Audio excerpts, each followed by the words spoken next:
고린도후서 5장 1절부터 10절까지입니다.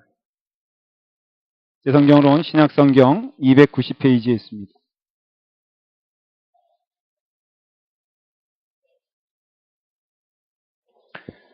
찾으시면 한 절씩 교독하도록 하겠습니다. 고린도후서 5장 1절부터 10절까지 제가 먼저 읽도록 하겠습니다. 만일 땅에 있는 우리의 장막집이 무너지면 하나님께서 지으신 집, 곧 손으로 지은 것이 아니에요. 하늘에 있는 영원한 집이 우리에게 있는 줄 아느노라. 참으로 우리가 여기 있어 탄식하며 하늘로부터 오는 우리 처소로 덧입기를 간절히 사모하노라. 이렇게 입으면 우리가 벗은 자들로 발견되지 않으려 함이라. 참으로 이 장막에 있는 우리가 짐진 것 같이 탄식하는 것은 벗고자 함이 아니에요. 오히려 덧입고자 함이 죽을 것이 생명에 삼킨 바 되게 하려 함이라. 곧 이것을 우리에게 이루게 하시고 보증으로 성령을 우리에게 주신 이는 하나님이시니라. 그러므로 우리가 항상 담대하여 몸으로 있을 때에는 주와 따로 있는 줄을 아노니 이는 우리가 믿음으로 행하고 보는 것으로 행하지 아니함이로라. 우리가 담대하여 원하는 바는 차라리 몸을 떠나 주와 함께 있는 그것이라. 그런즉 우리는 몸으로 있든지 떠나든지 주를 기쁘시게 하는 자가 되기를 힘쓰노라. 이는 우리가 다 반드시 그리스도 심판대 앞에 나타나게 되어 각각 선악간에 그 몸으로 행한 것을 따라 받으려 함이라. 아멘. 기도하겠습니다. 아버지 하나님, 오늘 주의 말씀 들려주시옵소서. 주의 말씀 들려주실 때 우리의 마음을 열어 아멘으로 받게 하시고 말씀 따라 살게 하시며 그 말씀 따라 순종할 수 있도록 인도하여 주시옵소서. 예수님의 이름으로 기도드리옵나이다. 아멘. 오늘부터는 저희가 종말론적 신앙에 대하여 말씀을 드리고자 합니다. 그 첫 번째 시간으로 하나님의 나라에 대한 확신에 대하여 말씀을 드리고자 합니다. 대체 종말론적 신앙 이런 이야기들을 많이 듣는데 이 종말론적 신앙이 무엇이냐에 대하여 대답을 듣고자 하면은 대단히 성경적이지 않은 대답을 들을 때가 많이 있습니다. 마치 이것을 우리는 이 시대에 살면서 언제 종말의 때인가, 언제 주님이 오시는가, 언제 이 세상이 망하는가를 하늘을 보면서 매일 쳐다보면서 이 세상에서 아무것도 아니하고 하늘만 바라보는 신앙의 태도를 우리는 흔히 종말론적인 신앙이다라고 생각하는 경향이 있습니다. 그래서 어떤 이상한 소식을 들으면은 어떤 천재지변을 경험하게 되면은 반드시 이런 잘못된 신앙을 선동하고 이용해서 잘못된 길로 인도하는 이단들이 나타나고 또 거기에 흔들려 두려워하며 동조하는 영혼들도 나타나게 됩니다. 우리 라팔마교회는 종말론적인 신앙을 가지고 참된 신앙으로 하나님께 나아가기를 바랍니다. 종말을 맞이하는 장소는 어디가 되어야 될 것이냐 라고 할 때 성경에서는 이 자리에서 하나님의 말씀을 순종하며 오늘 하루를 성실하게 살아가는 영혼들이 종말론적인 신앙을 가지고 있다고 말을 하고 있습니다. 우리는 어떤 순간이든지 사실은 종말적인 삶을 살고 있습니다. 자, 여러분, 제가 한번 물어볼게요. 제가 말씀드리는 이 시간은 결코 오지 않습니다. 그렇지 않습니까? 이미 제가 말을 하는 것이 이 말이 제 입술을 통해서 떠나는 순간 이 시간만큼 다시 돌아오지 않죠. 마지막이지 않습니까? 여러분, 마찬가지예요. 오늘 하루를 살아가는 것도 마지막 하루인 것입니다. 그러므로 우리가 종말을 생각하게 되었을 때는 그 어느 시간이 종말 아닌 적이 없습니다. 그 어느 장소가 종말의 때가 아닌 데가 없습니다. 그게 말씀드린 대로 잘못된 신앙을 가지면요. 제가 금요집회 때 말씀을 드렸어요. LA에 어느 이상한 아마도 2단 같아요. 한 60, 70명 모이는 교회라고 하는데 그런데 지금 이제 좀 있으면 여기에 LA에 쓰나미하고 지진이 온답니다. 그래서 여길 빨리 떠나야 되겠다는 거예요. 그래서 안전한 곳이 어디냐? 조지아다라는 것이에요. 근데 가는데 목사님만 가냐? 성도들 다 같이 가자 해가지고 한 3분의 2 정도가 따라가려고 하는데 그만 어떤 부부가 그걸로 인하여 이혼할 정도의 그 심각한 지경까지 왔어요. 부인은 집 팔고 가자. 남편은 왜 가느냐라는 것이죠. 당신은 여기 남아서 돈 벌고 있어. 집 팔아서 돈 생기면은 송금해 줘 하고 애들과 그 부인은 가겠다는 것이고 남편은 이런 황당한 경험이 있나라고 하면서 상담을 하는 거예요. 여러분, 조지아 가면은 안전할까요? 제가 보기엔 거기에는 토네이도가 있지 않나? 태풍이 있죠. 플로리다에. 어디 가나 우리가 안전하지 못한 건 사실이에요. 하나님께서는 그러할 때 이쪽이다 저쪽이다 말씀하지 아니하시고 그래 맞다. 우리는 지금 종말의 시대를 살고 있으니 이 시간이 마지막 시간이라고 이 시간이 마지막 날이라고 생각을 하고 너에게 있어서 가장 귀한 일이 무엇인가를 살펴보아 그 일을 하는 것이 우리의 삶 가운데 온전한 종말의 태도다라는 것을 알 수가 있습니다. 여러분, 우리가 지금도 영혼과 육체로 이루어져 있습니다. 우리가 마지막 날에 죽게 되면은 육체는 땅에 묻히고 영혼은 하나님 나라에 가게 되어 있습니다. 그러면은 여러분, 영혼은 지금도 영원하며 앞으로도 영원할 것이며 천국에 가서도 주님과 영원히 살 수 있는 존재가 영혼입니다. 그러므로 여러분들이 육체를 가꾸는 것만큼 영혼을 가꾸는 여러분 되기를 바랍니다. 만일에 거꾸로 너무 육신에 대해 집중하는 시대를 우리는 그 시대를 암흑의 시대요. 또한 그 시대를 영적으로 무디어지고 영적으로 어두워진 시대라고 말하고 있습니다. 저는 요즘과 옛날을 옛날을 해봤자 제가 어린 때 시절입니다. 비교해보면은 너무 요즘 사람들이 외모에 많이 신경 쓰는 것을 봐요. 저는 우리 시대 때에는 여자들 화장한다는 얘기는 들어봤어도 남자들 화장한다는 얘기는 한 번도 들어본 적이 없습니다. 그런데 남자들도 은은하게 화장하는 것이 그 보기에 좋다라는 그런 얘기들을 해서 남자들도 화장하는 그 시대가 되었다고 합니다. 여러분 이런 얘기 처음 들어보시죠? 네. 우리는 지금 LA는 늘 미국에 사는 우리는 한국보다 한 20년 뒤집니다. 그래서 20년 후에는 반드시 젊은 아이들이 화장하고 나타날 테니 여러분 너무 놀라지 않기를 바라고 한국 가신 분들은 그 문화를 미리 준비하시기를 바랍니다. 오늘날에는 다 외모 지상주의가 됐어요. 이건 뭘 뜻하냐면요. 영적으로 우리의 시대보다 우리가 자라던 시대보다 더 어두워졌다는 걸 뜻하는 것이에요. 물론 그 시대마다 어두운 때는 있었지만은 우리의 젊은 시절과 지금과 비교해 보면은 사실은 더 영적으로 어두워진 시대가 되었습니다.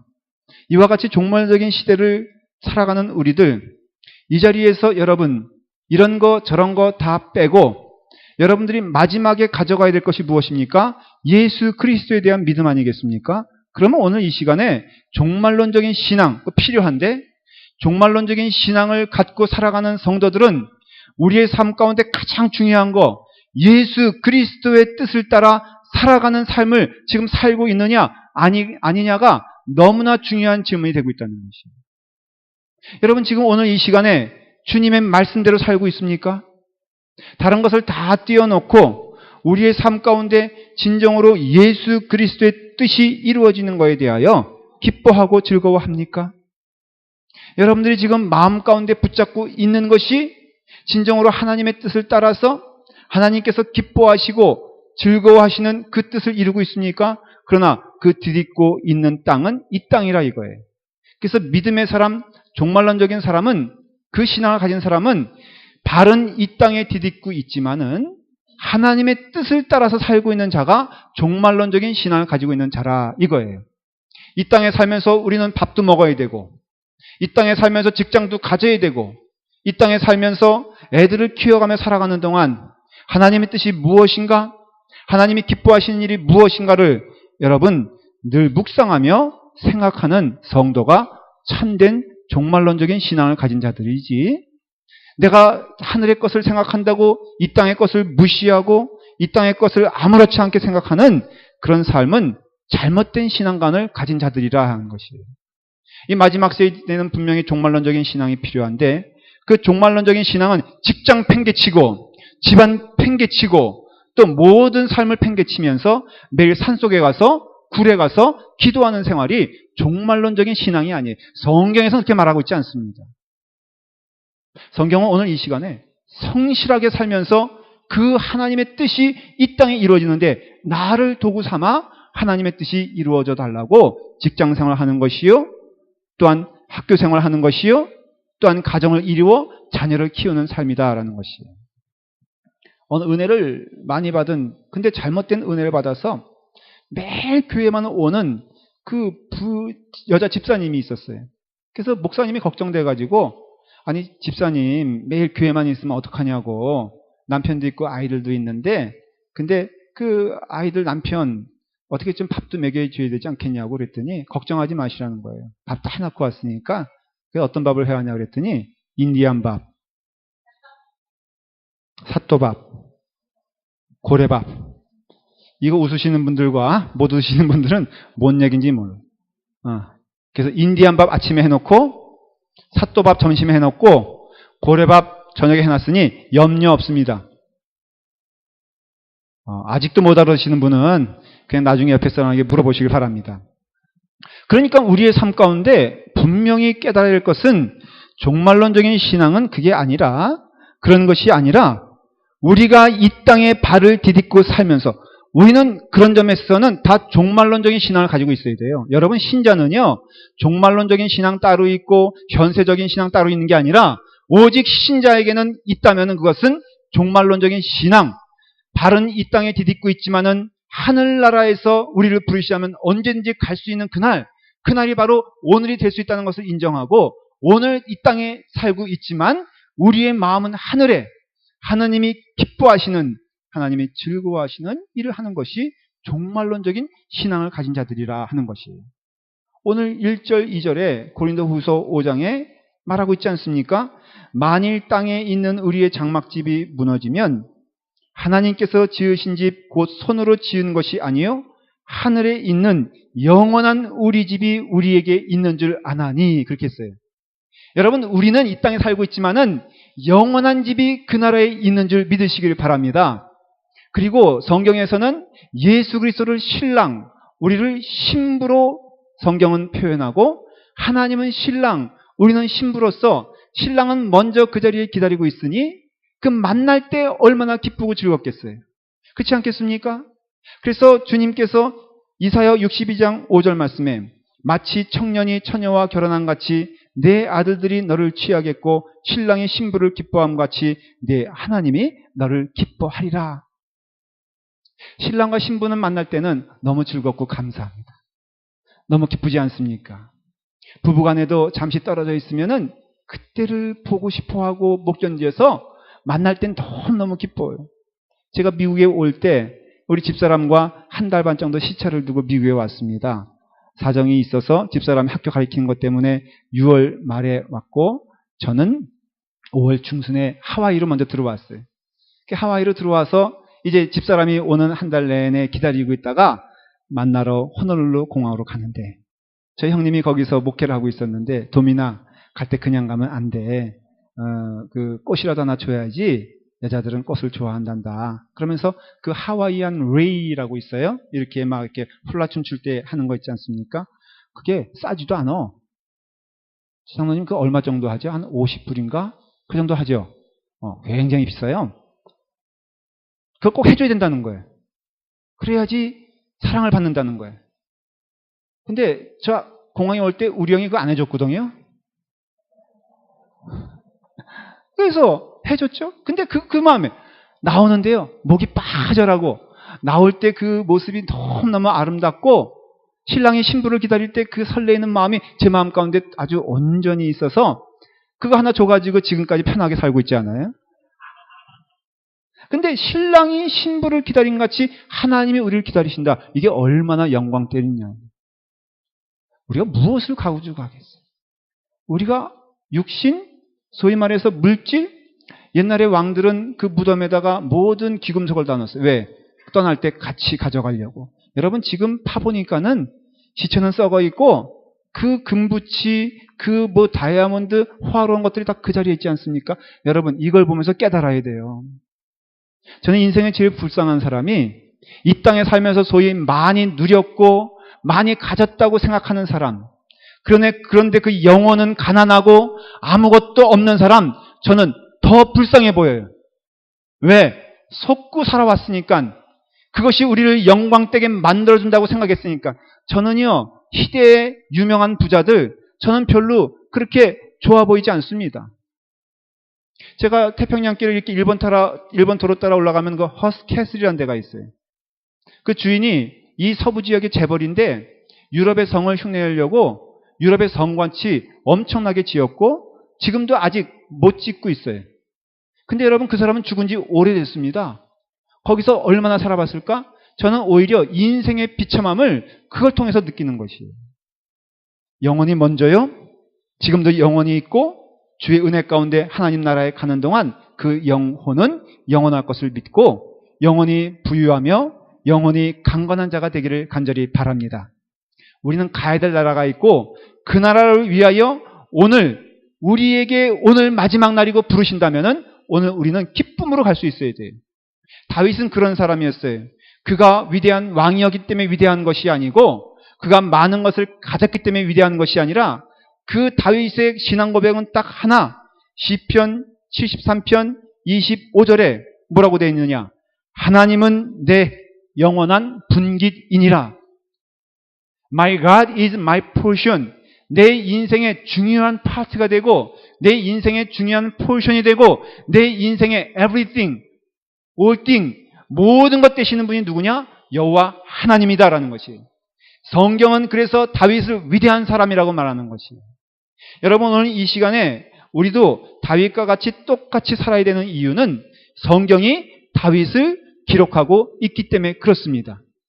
다윗을 기록한 것은 우리도 다윗같이 살라는 것인데 그 다윗의 신앙 고백은 여호와는 나의 분깃이요 여호와는 나의 요새시요 여호와는 나의 모든 것 되십니다. 내 목자가 되시고 내 지팡이가 되시고 내가 어디를 가든지 무엇을 하든지 늘 푸른 초장으로 인도하시는 하나님께 영광을 돌립니다. 내게 있어서 왕위와 하나님을 선택하라면 무엇을 선택하겠습니까? 당연하죠. 다윗은 결코 미련 없이 여호와를 선택할 것입니다. 내게 있어서 하나님을 버리면은 너가 천하 만물을 다 얻게 될 것이고 반대로 하나님을 취하면은 너가 그 자리에서 떨어져 거렁뱅이가 된다. 너는 무엇을 선택하겠느냐라고 할 때 다윗은 주저없이 내가 거렁뱅이가 돼도 좋으니 내가 모든 것을 잃어도 좋으니 나는 여호와를 선택하겠나이다. 이것이 바로 종말론적인 신앙을 가지고 사는 사람의 모습이다라는 것이에요. 여러분, 우리가 그런 은혜 가운데 그 놀라운 약속을 허락받은 백성이 되었습니다. 그래서 그 백성이 되어서 우리 주님께서 늘 약속해 주지 않아요? 이렇게 약속하세요. 그들은 나 여호와 그들의 하나님이 그들과 함께 있는 줄을 알며 그들 곧 이스라엘 족속이 내 백성인 줄 알리라. 나 주 여호와의 말이니라.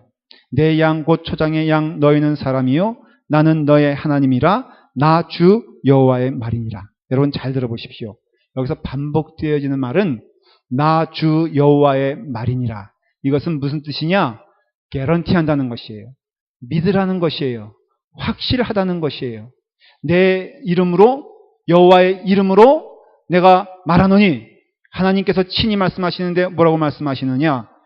너희들은 곧 내 양이요 너희는 초장에 있는 양이요 너희는 사람이요 나는 너의 하나님이다 라는 것이에요. 인생을 살면서 오늘 이 시간에 우리는 오늘 하루 하나님이 마지막으로 주신 줄 믿는다면은 오늘 여러분들은 무엇을 가지고 살아가겠습니까? 그것은 여호와 하나님 아니겠어요? 여러분들이 껍질을 다 버리고 이것저것을 다 버리고 마지막 하나 가져간다면은 그것은 여호와 하나님. 이게 바로 종말론적인 신앙을 가지고 살아가는 믿음의 공동체요, 믿음의 사람인 것을 성경은 말하고 있고 오늘 라팔마교회 예배드리는 여러분들에게 하나님이 묻습니다. 너는 마지막 시대 때 마지막 무엇을 붙잡고 가겠느냐라고 할 때 그 마지막이 하나님이 되기를 성경은 선포하고 있고, 그것을 믿는 자가 참된 믿음이요 종말론적인 믿음을 가지고 있는 것이다 라는 것이에요. 이 약속을 믿고 나아가는 신자가 되어야 합니다. 이런 확신을 우리에게 하나님이 주셨어요. 그러면 이 확신 가운데 하나님께서 그 확신을 더하고 분명하게 하시기 위하여 주신 도구들이 있습니다. 그 도구가 무엇이냐? 첫 번째, 그 도구는 보배로운 믿음인 것입니다. 베드로는 인생의 많은 실패를 경험했지만은 베드로는 믿음을 뭐라고 얘기하냐면은 베드로후서 1장 1절에 보배로운 믿음이다 그렇게 말하고 있어요. 여러분, 보배로운 믿음이란 것은 이것 가지고 가야만이 된다고 믿는 그 믿음, 여러분 가운데 믿음이 있다면 이런 믿음이 되기를 바랍니다. 어떤 믿음이냐 하면은 우리에게 물결처럼 여러 가지 것들이 막 공격해 올 수도 있고 또 누리는 것도 많이 있을 수가 있잖아요. 그렇죠? 그러할 때 여러분들의 신앙에 있어서 꼭 그것을 붙잡고 가야 되는 그 믿음이 분명히 서 있으면은 그것을 보배로운 믿음이다라고 말하는 것이. 예수님은 요한복음 14장 2절에 내 아버지 집에 거할 곳이 많도다. 그렇지 않으면 너희에게 일렀으리라. 내가 너희를 위하여 처소를 예비하러 가노니 그랬어요. 사랑하는 성도 여러분, 하늘나라에 여러분들이 집이 있는 것을 믿으십니까? 그러면 그 아멘하는 근거는 대체 무엇입니까?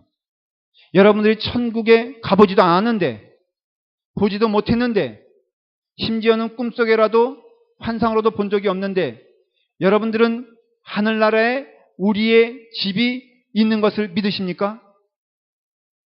여러분, 그것이 있다면은 여러분 삶 가운데 증거가 나타나야 되는데, 보배로운 믿음이 있는 자는 이 세상을 살면서 이 세상 것들에 의하여 흔들리지도 않고 두려워지지도 않고 또 낙심하지도 않는 것을 성경은 증거하고 있습니다.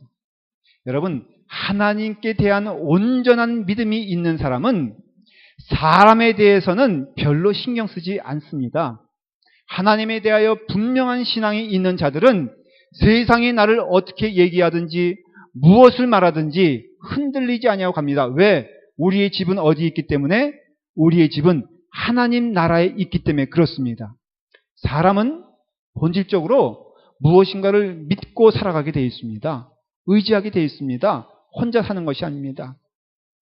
어릴 때 사람이 이렇게 크잖아요. 그러면 초등학교 때까지는 이 아이들이 가장 추구하고 목표로 삼는 것이 먹는 겁니다.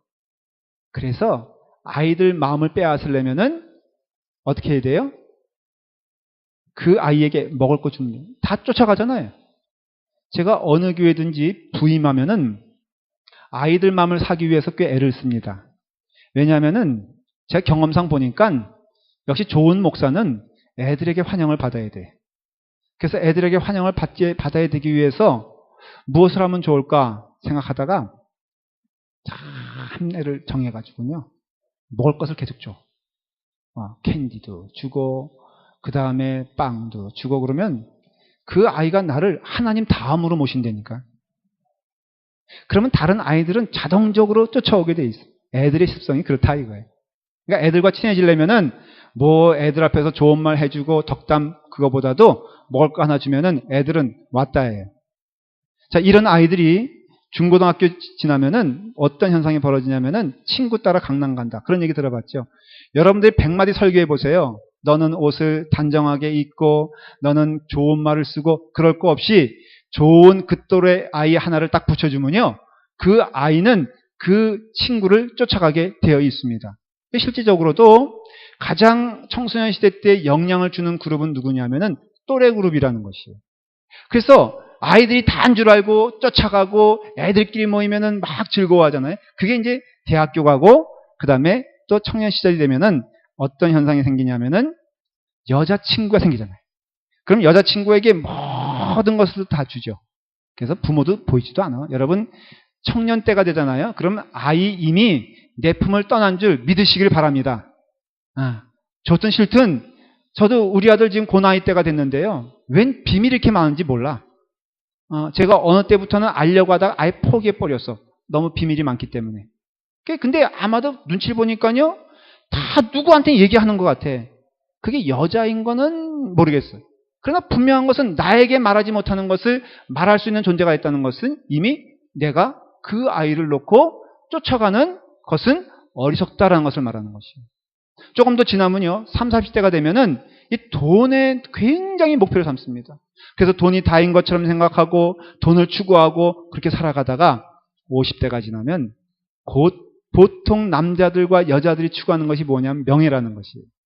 그래서 돈도 있고 시간도 있고 여유가 있으니 이제는 명예를 찾아 나서는 것을 보게 돼요. 여러분 그래서 교회 안에서도요. 때로는 감투 하나 놓고선 막 속상해하는 거 사실은 한 50대들이 제일 많습니다. 20대도 좀 있죠. 있지만은 그게 왜 그러냐면은 우리가 교회 안에서조차도 참된 믿음이 없으면은 결국은 세상적인 것 가지고 교회 안에서도 씨름하고 속상해하고 상처받고 그리고 또 교만해지는 것을 알 수가 있어요.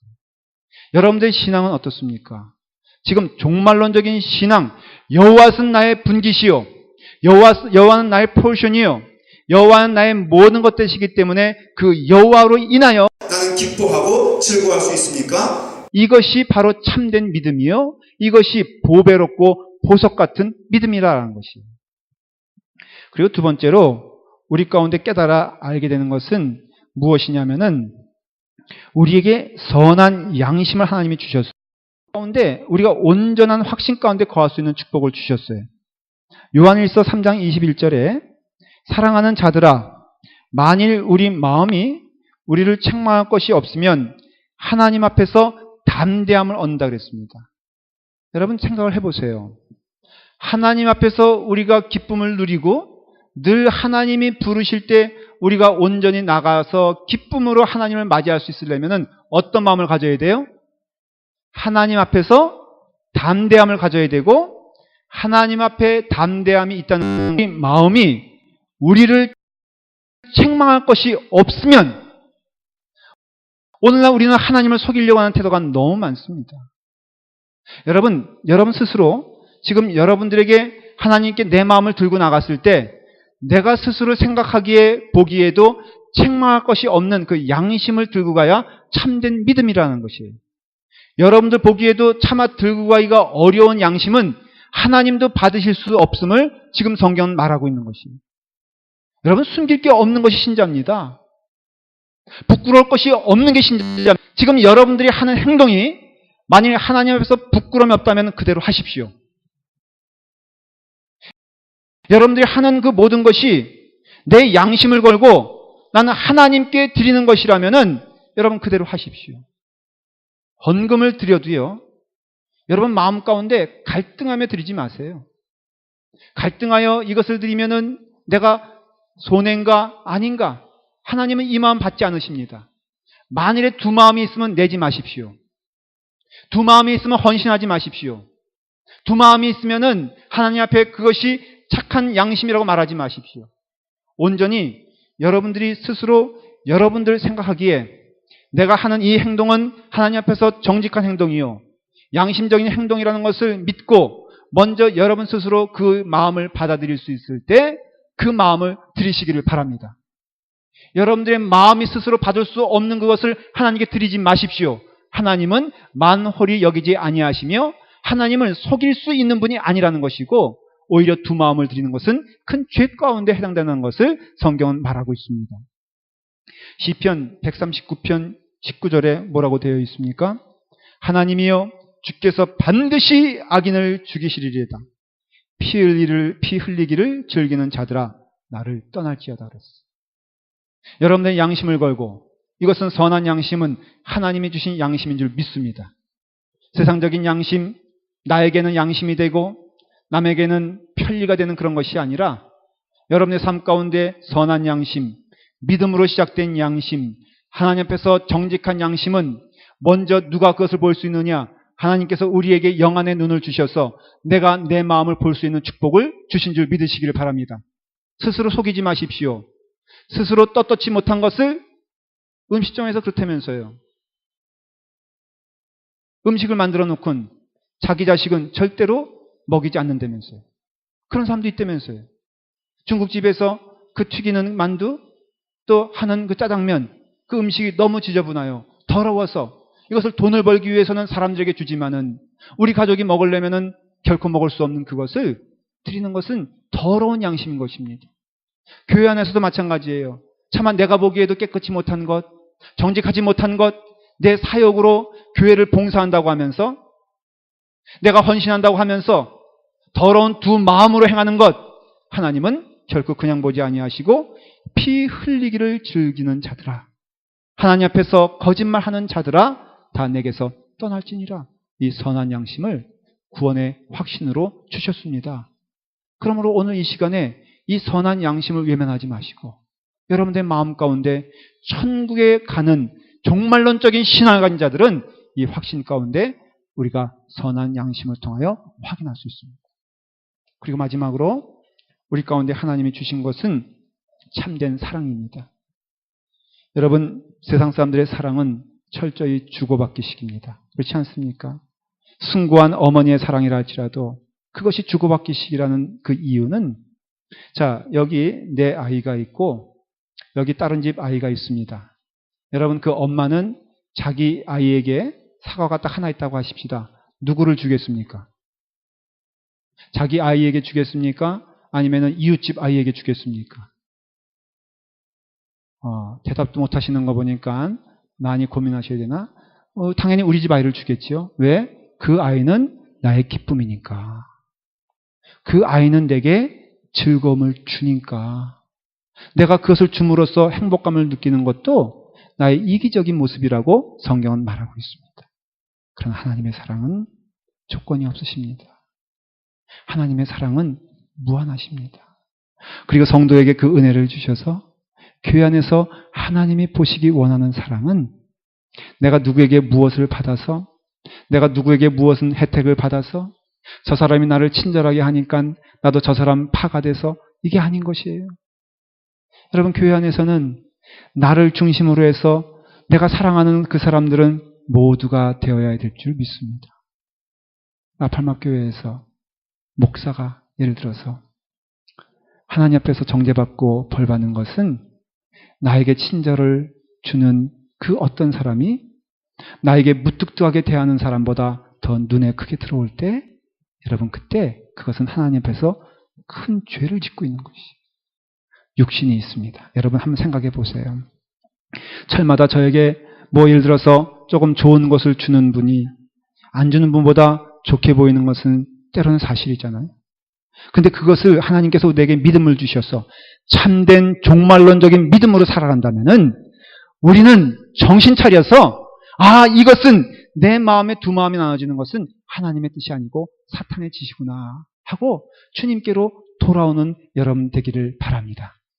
그래서 내게 도움이 되지 않아도 오히려 나를 핍박하고 나를 멸시하고 나를 분노케 하는 그 사람이 하나님의 사랑을 가장 줘야 될 대상인 것을 믿고 그에게 사랑을 줄 때 하나님은 우리 라팔마교회를 축복하실 줄 믿습니다.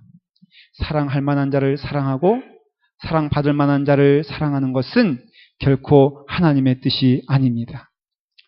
독일의 미네르 목사님이 계셨습니다. 2차 대전 때 얘기인데, 이 사람이 굉장히 그 믿음적으로 투철한 믿음을 가지고 살았는데 히틀러가 보니까는 교회를 핍박하기 시작하거든요. 교회를 병들게 만드니까 이 사람 마음 가운데 히틀러에 대한 복수심이 생겼어요. 그래서 항거하기 시작합니다. 반 히틀러주의를 말하기 시작합니다. 그래서 이 목사님은, 미네르 목사님은 감옥에 8년 동안 갇혀 있었어요. 그러니까 매일 8년 동안 뭐 했겠어요? 히틀러를 사랑했겠어요? 미워했겠어요?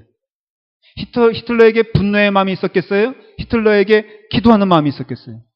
근데 이 목사님이 감옥에 있으면서 꿈을 꾸게 됩니다. 근데 꿈을 꿨는데, 이 꿈에 천국을 갔는데 천국에 많은 사람들이 하나님 앞에서 이제 점검과 심판을 받기 위해 서 있는데 형씨 한 번씩 지나가더라는 것이에요. 근데 앞에 있는 사람을 보니까, 바로 앞에 있는 사람을 보니까 유독 불안해하면서 좌우를 보고, 다른 사람들은 하나님만 바라보고 있는데 좌우를 보면서 너무너무 불안해하고 있으며 뒤를 힐끔힐끔 보는데 자세히 보지 못했지만은 자기를 향한 원망하는 눈이 이게 보이더라는 것이에요. 이상하다, 이상하다. 천국에 저런 사람들이 올 수 있나? 그랬는데 하나님이 그 미네르 목사님 순서가 되니까 그 앞에 사람을 보더니 미네르 목사님에게 갑자기 말씀하시기 시작하는 거예요. 보니까 그 앞에 사람은 히틀러였어요. 자기가 이렇게 죽자다자 미워했고 분노했고 항거했고 죽이고 싶었던 히틀러였는데 하나님이 미네르 목사님에게 아주 단호하게 말씀하시는 겁니다. 히틀러는 바로 내가 죽였다는 것이에요. 너는 히틀러에게 반항만 할 줄 알았지? 너는 히틀러에 대하여 분노할 줄 알았지? 네가 언제 히틀러에 대하여 전도할 생각을 했느냐? 네가 언제 히틀러에 대하여 기도할 생각을 했느냐? 너는 그를 위하여 한 번도 기도하지 아니하고 너는 그를 위하여 한 번도 전도하지 않았으며 주의 사랑으로 한 번도 그를 대한 적이 없는 네가 바로 히틀러를 죽였다라고 하나님께서 말씀하시는 거 보면서 깜짝 놀랐겠다는 것이에요. 그래서 그분이 책을 썼는데 전쟁 백서를 썼어요. 무엇이냐? 히틀러를 위하여 기도하지 않은 저를 용서하여 주시옵소서. 이제는 내게 주신 그 사람이 나에게는 거침돌이 되고 힘든 장벽이 된다 할지라도 그가 바로 하나님이 사랑하신 것을 믿고 그를 사랑하는 마음으로 목숨을 다하여 뜻을 다하여 사랑하겠다. 여러분, 미운 사람 사랑하는 거 쉬운 일 아닙니다. 그래서 십자가예요. 여러분, 내게 용납되지 않는 사람, 밥 한 끼 먹어도 마음에 맞지 않으면 소화불량에 걸리고 체하는데 우리가 그런 삶에서 하나님의 은혜 가운데 구원을 받아서 이제는 주님의 은혜 가운데 사랑하되 사랑할 자를 사랑하는 것이 아니라 사랑하지 못할 자를 사랑하라고 하나님이 우리에게 주신 줄 믿습니다. 오늘 이 시간이 지나면은 하나님이 우리를 생명을 언제 불러가실지 모릅니다. 오늘 우리에게 때로는 원수 같은, 때로는 우리를 멸시하는, 때로는 우리를 분노케 하는 상대가 우리 앞에 있다면은 하나님은 그를 위하여 사랑하고 기도하라고 보내주신 마지막 찬스인 줄 믿으시길 바랍니다. 만일 그 시간을 놓치면은 여러분 하나님 나라 가서도 여러분들이 하나님 앞에서 질문을 받을 때 뭐라고 답하시겠습니까? 아니 내일 할 걸 그랬습니다. 내일 하려고 그랬습니다. 아니요. 우리에겐 오직 신앙이 있다면 종말론적인 신앙으로 오늘 하루만 하나님께서 허락하신 줄 믿고 오늘 하루 주님께서 기뻐하시는 일을 온전히 행하는 여러분 되기를 간절히 축원합니다. 기도하겠습니다. 아버지 하나님, 우리에게 오늘 종말론적인 신앙을 허락하여 주셔서 감사합니다. 우리 주 예수 그리스도의 사랑 가운데 아버지 하나님, 주님께서 죄인들을 위하여 오신 것처럼 우리도 죄인들을 위하여 기도하며 죄인들을 위하여 사랑하며 죄인들을 위하여 손 내미는 저희가 될 수 있도록 인도하여 주시옵소서. 어두운 밤입니다. 시대가 어렵습니다. 교회도 혼탁합니다. 그러나 참으로 저희가 등불이라면 아버지 하나님 불평하지 아니하고 묵묵히 그 등불을 들게 하여 주시옵소서.